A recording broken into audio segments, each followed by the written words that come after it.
Chương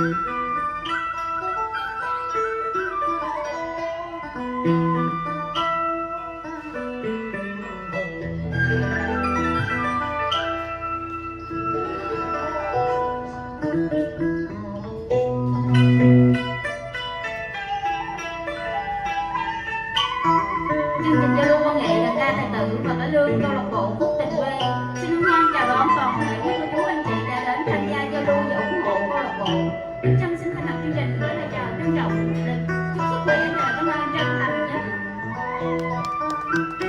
Chương trình giao lưu vào lúc 18 giờ đến 22 giờ thứ hai đến thứ bảy hàng tuần tại quán cà phê Vinh B13/26A, đường D8 Vĩnh Lộc B.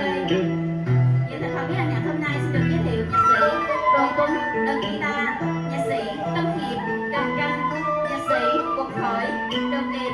Xin quý cô chú anh chị cho ban nhạc